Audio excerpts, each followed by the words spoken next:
Cadillac that's over there on that tow truck that the the driver of that vehicle had to go to the hospital and was transported out of here just a few minutes ago. Police say, a court who talked to witnesses say that the Cadillac that was traveling south on Buffalo Gap Road suddenly started drifting or started drifting towards the northbound lane where the school bus was headed northbound, and you can see where they collided right there. The school bus was on its side and caught fire. That's when police say, who again talked to witnesses, passerbys stopped and got the child and the driver out. We did talk to Lieutenant Joe Tower about what went on.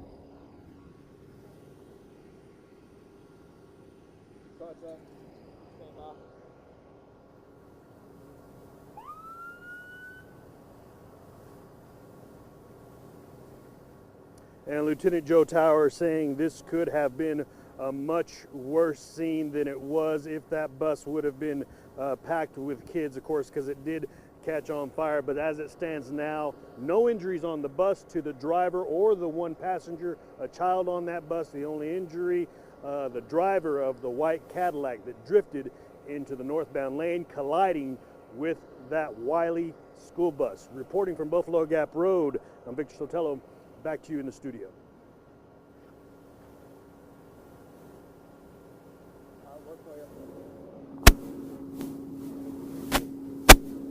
Okay, how far out are we? You're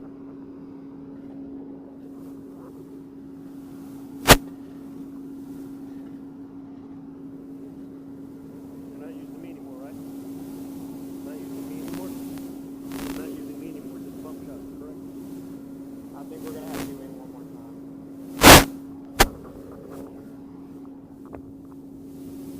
What's the appointment? All right, call me back when we get closer to the shot. So using me on that shot? Are we gonna have Victor? Are we gonna have Victor in the shot on that, Adam? Or just the bump shot? And this alleviates that problem. Urine tests are still used as it can detect more drugs. KRBC's Kelsey Pittman will give an in-depth look at how this system works tonight on KRBC News at 6. On the last day to file to run for Abilene City Council, 2 candidates have added their name to the ballot. Charles Byrne has placed his bid to run for City Council Place 6. Ron P. Constantine also adding his name to the race. Joining them are Jessica Cantu, David Turberville, and Travis Craver. Steve Savage currently holds the Place 6 seat and says he will not seek re-election.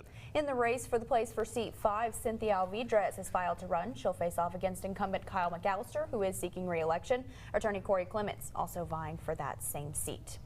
Well, have you found a pothole, tall grass in your neighborhood? Well, guess what? Well, guess what? There is an app for you to report all that. The City of Abilene is making it easier for you to report issues around town. KRBC's Catherine Garcia shows how the app is streamlining the process of city repairs. A major complaint in the City of Abilene: potholes. You may not have heard of See Click Fix, but it could become your favorite app to use. Here's how it works. You see a pothole, you walk up to it, open your app, and take a picture. The app locates the pothole, asks you a few short questions, then you simply click Submit. The report is then sent to the appropriate department. In a couple of cases, it's going directly into the department's workflow software, so they know to directly, go out there, check out the pothole. City of Abilene Communication Director Mari Cockrell says the app can report a variety of city maintenance issues. Maybe it's an overgrown tree, high grass, or weeds that you're concerned about, or something you're not totally sure, but you want to report to the city. And after reporting the problem, a dialogue opens between the user and the city. And you can see that, your report has been assigned to this person, and then either a follow-up, maybe ask some questions if that's needed, or let you know that the issue's been closed or acknowledged, and just that we've got it and we're looking into it. And potentially gives the user peace of mind. In Abilene, Catherine Garcia, KRBC, Abilene's local news. And you can get more information on the app at bigcountryhomepage.com. Now to Capitol Hill, where President Trump has declared a state of emergency on the southern border. He says this declaration will allow him to spend billions of dollars to construct a border wall. But as KRBC's Mark Meredith reports, construction could be tied up in court for years to come. President Trump says his decision to declare an emergency on the border comes down to national security. We're talking about an invasion of our country with drugs, with human traffickers, with all types of criminals and gangs. The president says he will use his emergency powers to spend $8 billion to build a border wall. That's $6 billion more than Congress approved in the spending bill. Much of the additional money will be redirected from other projects in the Defense Department. And some of the generals think that this is more important. Democrats say the president is exaggerating and there is no crisis at the border. They call the emergency declaration unconstitutional. House Speaker Nancy Pelosi released a joint statement with Senate Minority Leader Chuck Schumer, writing in part, quote, "The president is not above the law. The Congress cannot let the president shred the Constitution."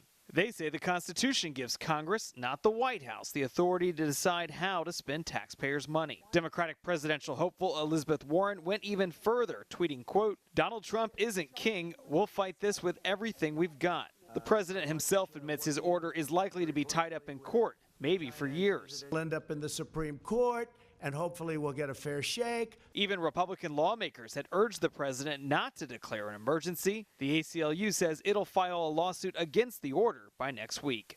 In Washington, I'm Mark Meredith. Getting back to your local news tonight, a Vietnam veteran is salvaging pictures and belongings after a fire destroyed his home on Monday.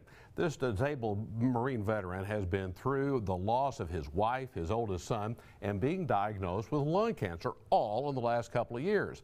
Now his home is a total loss after an electrical fire. He was taking care of 9 others in this home, from children to grandchildren and great-grandchildren, but everyone made it out okay, only able to save some pictures and certificates. Now the community is stepping up to help this hometown hero rebuild. All your stuff that you collected over the years, many years, and memories and stuff, is mostly all gone, except for maybe a few pictures and stuff. It just breaks my heart.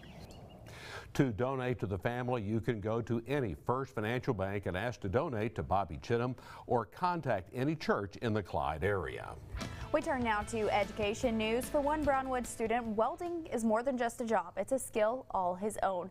Alan Acosta has been through a lot, moving from Mexico to America at a very young age. It was in Brownwood where he realized he had a knack for welding, which is what led him to Texas State Technical College, making him the first in his family to attend college. It's something Alan says made a real difference. Welding to me is I feel really fascinated by it. To me, it makes time go by really fast. I feel at peace, with it. Alan may be the first in his family to attend college, but he's not the last. His younger brother is just a few years behind. Coming up on First at 5, as the vaping and e-cigarette trend continues to rise in America, we take a look at hidden dangers that come with that habit. Your Health Minute straight ahead. And if you're ready for a very nice weekend coming up, well, we've got one in store. If things just take a turn for the cold heading into next week, I'll break that entire forecast coming up next. This is KRBC, Abilene's local news at 5, with Kathleen Barkley, David Bacon, and Chief Meteorologist Dylan Smith.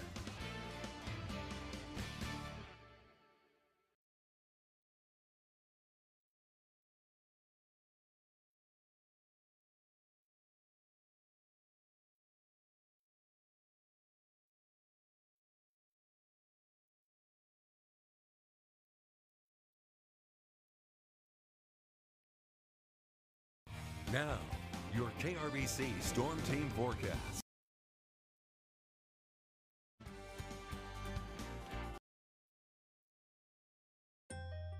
Two people died as a result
Now, your KRBC Storm Team forecast with Chief Meteorologist Dylan Smith.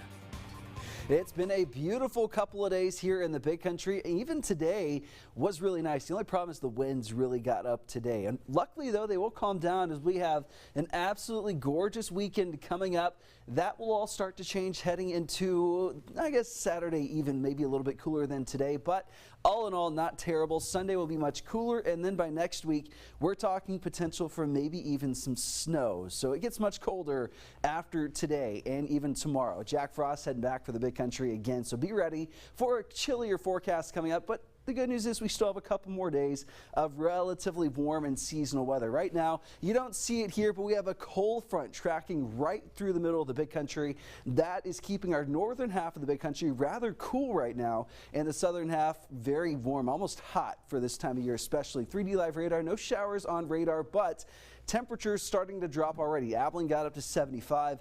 That cold front came through 67 now and will continue to drop. Let's recap what we've seen so far. For the average temperatures have been over 7 degrees warmer, making it one of the warmest February starts since records have been kept back in the 1890s as well. Again, the warmest 6-day start ever, the second warmest 7-day start ever. So very, very warm start to February as well.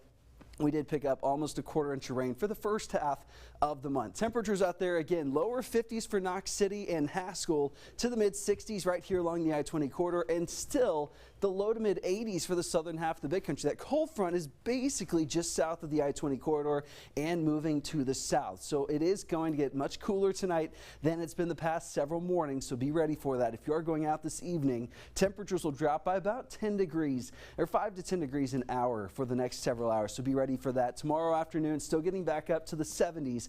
By Sunday, things do start to cool off a little bit, back down around seasonal. And then we take a little bit of a dip back down towards potential freezing weather all day for Tuesday as well. That could also bring maybe some sleet, also possibly some hail. We're looking at only about a 20% chance for it.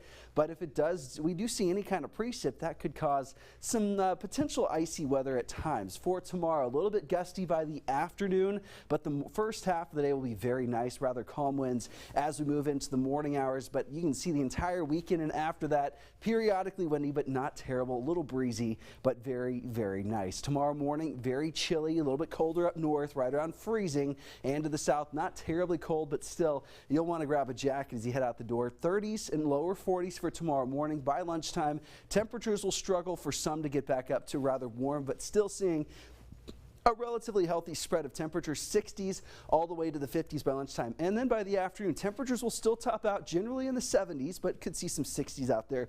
A rather nice day again tomorrow, well above normal. Winds will also be a little bit on the gusty side by the afternoon. They're still pretty strong right now out of the north. You see that clear boundary out of the west, down south, and out of the north. That cold front just south of the I-20 corridor will continue to push south later on tonight. 37 for overnight lows tonight. Tomorrow, back up to near 80. Going to be a very chilly, very warm day tomorrow. Very chilly start to the day, so be ready for that as we do move into the rest of the weekend. Another cold front coming through Saturday night into Sunday. That is going to chill us off even more for Sunday, and then you can see heading into next week, temperatures are really going to tank by Tuesday. All right, thanks, Dylan.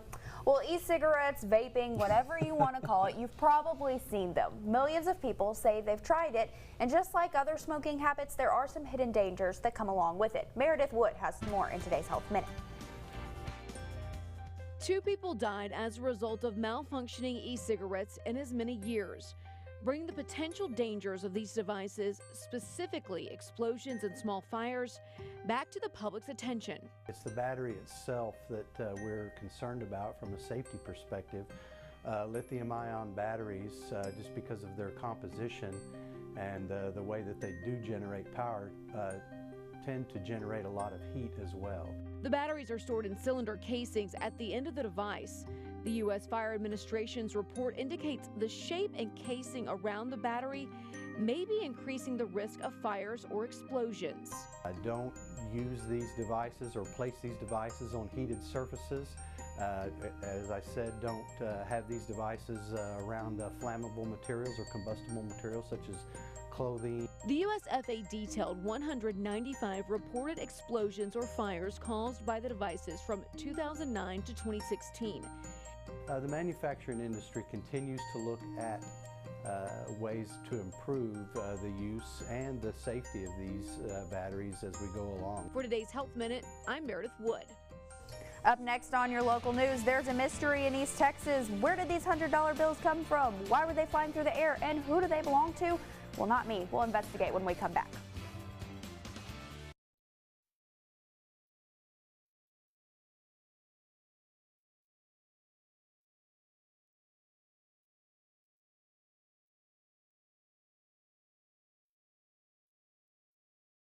You're watching KRBC, Abilene.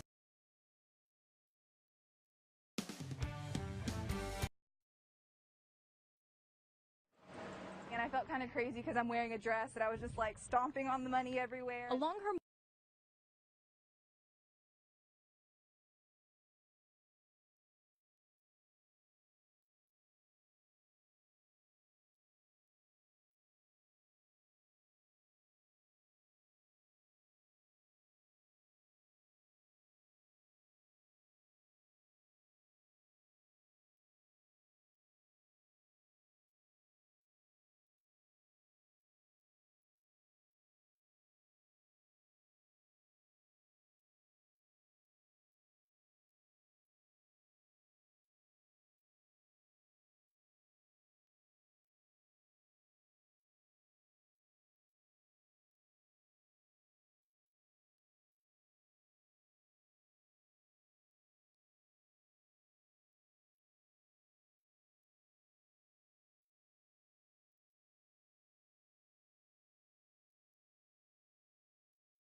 You're watching KRBC, Abilene's local news.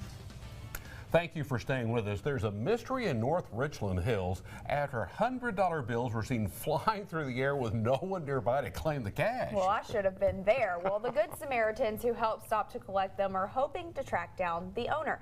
Elise Billiards tops your Texas report.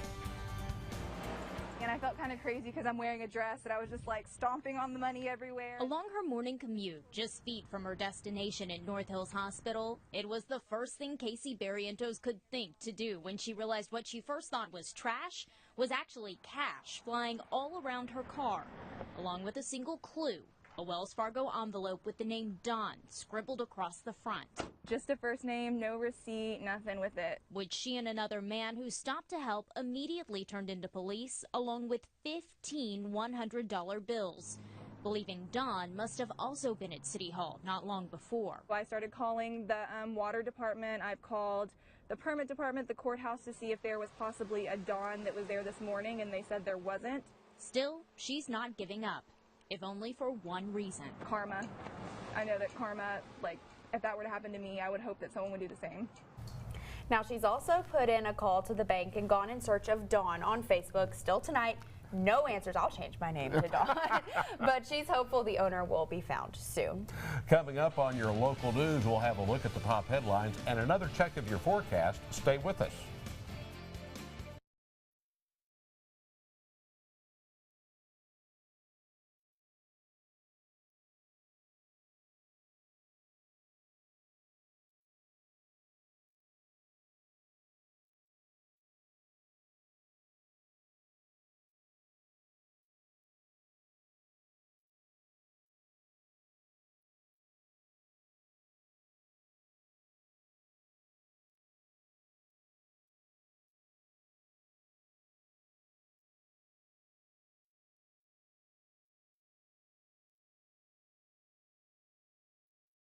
You're watching KRBC, Abilene.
You're watching KRBC, Abilene's local news. Thank you for staying with us. In case you're just joining us, here is what you missed at the top of the newscast. We continue to stay on scene as a school bus catches fire near Buffalo Gap Road and Forest Hill. Now, this is a live look at the scene right now. KRBC crews still out there, and here's what we know so far. Police on scene say a car traveling south on Buffalo Gap Road veered left, crashing head-on with the bus. One child was on board the bus and suffered some minor injuries. The bus driver appears to be all right. You can see the bus has been loaded on a flatbed there on scene. And of course, we will keep you updated on this. The woman in the other vehicle appears to have serious injuries. This is an active scene. Police are asking you to avoid the area as they investigate what happened. Stick with KRBC for the latest developments in this developing story this afternoon. And we have learned Buffalo Gap Road is still closed due to that crash, so please avoid that area. Meanwhile, a suspect accused of sexually assaulting and killing a woman at Lake Brownwood in May of 2016 has now been sentenced. 21-year-old Ryan Riggs pleaded guilty today to capital murder, receiving life in prison with no chance of parole. He's sentenced for the death of Rhonda Shante Blankenship. Exactly a year and a half ago, her body was found inside of an abandoned cellar in rural Brown County. Riggs confessed to the crime in front of a congregation at a church both he and Blankenship attended. He was taken into custody November 6, 2017 after repeating the confession to detectives. More information on this case can be found at bigcountryhomepage.com. Meanwhile, Abilene police are searching for 27-year-old Caleb Fears. Fears is accused of a drive-by shooting from December 21st on the 1100 block of South 6th Street near Elm. No one was injured in that drive-by shooting, but a 13-year-old female was nearly struck by one of those bullets. The Abilene SWAT team called for Fears around 4 o'clock Thursday afternoon at his home on Minter Lane. Fears was not there, but children and a special needs adult did exit the residence. If you have information on the whereabouts of Fears, call the Abilene Police Department 325-676-6610. On the last day to file to run for Abilene City Council, 2 candidates have added their names to the ballot. Charles Byrne has placed his bid to run for City Council Place 6. Ron P. Constantine also adding his name to the race. Joining them are Jessica Cantu, David Turbeville, and Travis Craver. Steve Savage currently holds the Place 6 seat and says he will not seek re-election. And the race for the Place 5 seat, Cynthia Alvidrez has filed to run. She'll face off against incumbent Kyle McAllister, who is seeking re-election. Attorney Corey Clements is also vying for that chair. Up next on KRBC News at 5, Dylan has another look at your forecast. Stay with us.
All right, it's the back end of Friday. Most of you guys getting off of work or school for that matter. We are looking at a gorgeous weekend coming up. A little bit on the windy side tomorrow evening primarily, but other than that, temperatures still pretty agreeable, at least in the afternoon. The morning hours will be a little bit more chilly, but other than that, beautiful weekend coming up. All right, and absolutely beautiful today. This is the way to end a week right here. I had to check my calendar and double check that we were still in February. Yesterday we had 83. I know. That's not quite the record, but I kind of wish it was. Oh, I love it. All right, thanks, Dylan. That's your local news first at 5. NBC Nightly News is coming up next. We'll see you back here at 6. Thank you for trusting KRBC.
Tonight on KRBC News at 10, fingerprints can now be used for more than just identification. How officials are using it for drug testing. Plus, a beautiful and still pretty warm weekend is heading our way. I'll have your forecast at 10.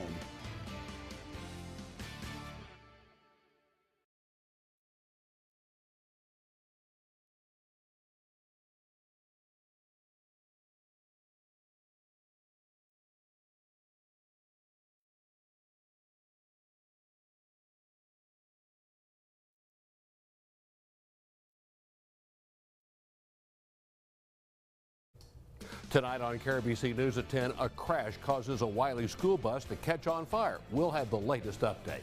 Plus, enjoy this warm weather while it lasts. We've got much cold air moving in next week. I'll have your forecast at 10.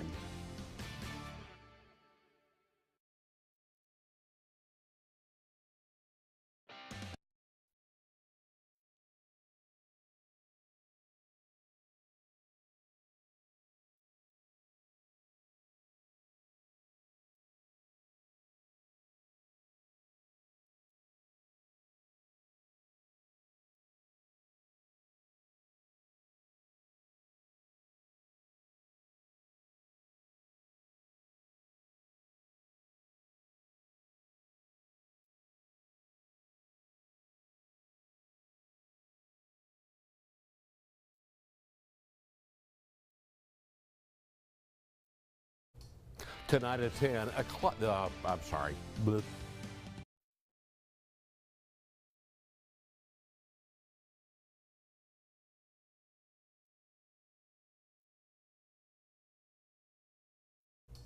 Tonight at 10, the Clyde community helps a hometown hero.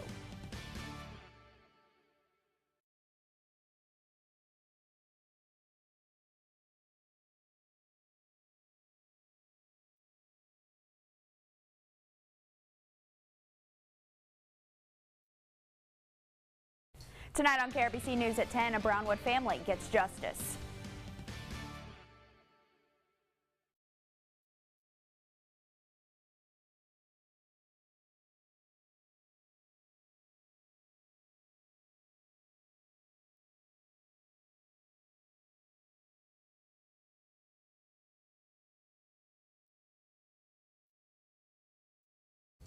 Tonight at 10, we have a little bit warmer. Nope.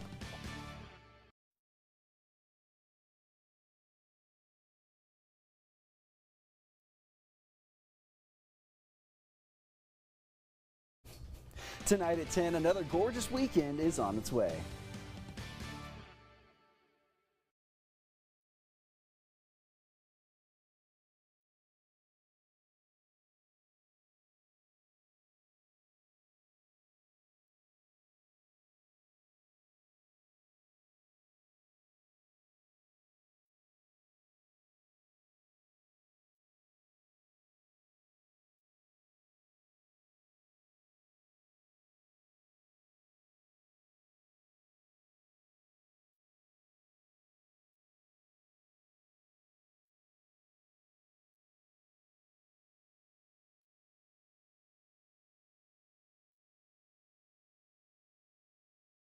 Good Saturday morning, Big Country. We've got some great weather outside, especially today before it really starts to get windy. So enjoy the morning winds to the morning temperatures. We are a little bit chilly this morning in the 30s, but by the afternoon getting back up to the lower 70s. We have a cold front coming through tonight. That's going to drop temperatures from the 70s to mostly the 50s, maybe lower 60s. Another cold front again, that will be Sunday morning. So a chillier Sunday coming up. Enjoy the next couple of days before we get really cold next week.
your news.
Mic check 1 2 3 4 5 6. Kathleen's mic check 1. Test, test, test, test, test, test, test. Mic check 1 2 3 4 5 5.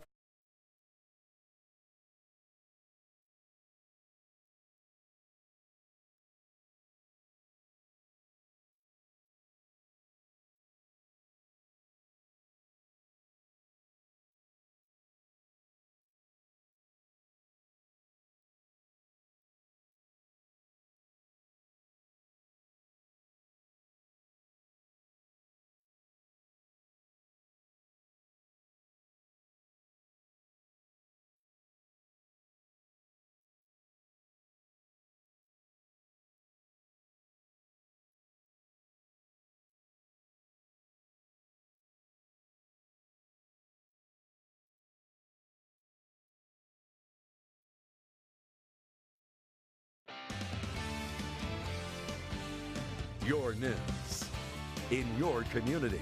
This is KRBC, Abilene's local news at 6.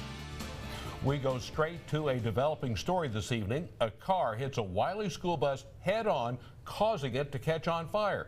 This happened just after 4 o'clock this afternoon near Buffalo Gap Road and Forest Hill Road. Now here's what we know so far. Police on scene tell KRBC crews a car traveling south on Buffalo Gap Road veered left, crashing head-on with a bus. We've learned a bystander pulled the bus driver and one student out of that bus. Only one student was on board and suffered only minor injuries. The bus driver appears to be all right. The woman in the vehicle suffering serious injuries. We dodged a bullet today. If that school bus would have been full of children, it would have had a totally different outcome. So it's by the grace of God that it's not any worse than it was. Now, this is an active scene. Police are asking you to avoid this area as they investigate. Buffalo Gap Road remains closed as police clean that scene and continue their investigation. Be sure to stick with KRBC for the latest developments on our website, bigcountryhomepage.com. Well, good evening and thank you for joining us for KRBC News at 6. I'm Kathleen Barkley. And I'm David Bacon. Let's get to another one of our top stories. 21-year-old Ryan Riggs pleaded guilty today to capital murder, receiving life in prison with no chance for parole. He's sentenced for the death of Rhonda Shante Blankenship. Exactly a year and a half ago, her body was found inside of an abandoned cellar in rural Brown County. Riggs confessed to the crime in front of a congregation at church both he and Blankenship attended. He was taken into custody on November 6, 2017, after repeating that confession to detectives. During a news conference, the Brown County Sheriff came forward with a DNA phenotype profile that was released closely resembling Riggs. More information on this case can be found at bigcountryhomepage.com. More local news coming up in 60 seconds. First, let's go to Dylan with our first check of the forecast. Thanks, Kathleen. Again today, beautiful day, but we've got a bit of a smoky ending for a lot of us. It's looking like rain out there, but it's not. We have some lower level clouds moving into the area that won't last all night, so don't expect it to, as we are looking again excuse me, at a bit of a quiet night coming up. Winds will calm down. Temperatures are down in the 40s in the north. We have a cold front just south of the I-20 corridor. That is cooling things off for a lot of us. We'll continue to push south later on tonight, but outside you can see a little hazy this evening. Maybe not the greatest sunset, but just beware. We'll be looking at another gorgeous day tomorrow. Heading into the afternoon, temperatures will get back up to generally the low to mid 70s again. Also, winds will ramp up throughout the day. So tomorrow morning, not bad, but we'll be getting pretty windy by the afternoon. Tomorrow morning, be ready for a bit of a chilly start to the day. Guys. Thank you very much, Dylan. In crime news tonight, Abilene police are searching for 27-year-old Caleb Fears. Fears is accused of a drive-by shooting on December 21st. It happened in the 1100 block of South 6th Street near Elm. No one was injured, but a 13-year-old female was nearly struck by one of those bullets. The Abilene SWAT team called for Fears around 4 o'clock Thursday afternoon at his home on Minter Lane. Fears was not there, but children and a special needs adult did exit the residence. If you have information on the whereabouts of Fears, call the Abilene Police Department at 325-676-6610. The Community Supervision and Corrections Department in Taylor, Callahan, and Coleman counties now have a new technology to drug test. KRBC's Kelsey Pittman goes through the process to show us how it works. Vastly reduced amount of drugs than what this cup is. Your fingerprint can do more than just tell who you are. You now are able to test for drugs. Kyle Coker, Deputy Director with the Community Supervision and Correction Department, takes us through the process. This only tests for 4 drugs. Methamphetamine, opioids, cocaine, and cannabis. First, you press your thumb on the pad for 10 seconds. Then slide up the screen to make it tamper-proof. After it's locked in, Press this. the officer presses the button on top, releasing fluid that takes up your metabolites. Once 8 minutes is up, Reader in. your results are calculated. There it is. You get an immediate response. You don't have people who are stalling trying to get out of not leaving a UA. So there's a lot of benefits to it. All started because smaller counties like Coleman and Callahan only have 1 officer, so the opposite sex is unsupervised during urine testing. Let's say you're the female officer, is now you have to bug me and take me away from my work every time you want to get one of your male defendants tested. And so not only is it taking your time, it's taking my time, and this alleviates that problem. If someone does test positive, they take another sample and send it to Dallas. Dallas will send it through their certified lab, and that is court challenged and can be used as evidentiary in any type of court hearings. In Abilene, Kelsey Pittman, KRBC, Abilene's local news. Thank you, Kelsey. The Community Supervision and Corrections Department in Taylor, Callahan, and Coleman County have done over 100 tests since they started this last June. They do a lot more urinalysis every year, though. Well, it's been a busy afternoon at Abilene City Hall with additional candidates filing to run for 2 open spots on council. 2 more candidates have filed this afternoon to run for City Council Place 6. Charles Byrne and Ronald Constantine join what has become a crowded place to replace Steve Savage on the council. Savage not seeking re-election this term, and Byrne and Constantine joined Jessica Cantu, Travis Craver, and David Turveville in that race. The other position on council up for grabs is place 5, incumbent Kyle McAllister, running for a 3rd term. He's challenged by attorney Corey Clements along with Cynthia Alvidrez. This was the final day candidates could file for the municipal election that is set for Saturday, May 4th. Well, for one Brownwood student, welding is more than just a job, it's a skill all his own. Alan Acosta has been through a lot. He's moved from Mexico to America at a very young age, but it was in Brownwood that he realized he had a knack for welding, which is what led him to Texas State Technical College, making him the first in his family to attend college, and it's something Alan says has made a real difference. Welding to me is I feel really fascinated by it. To me, it makes time go by really fast.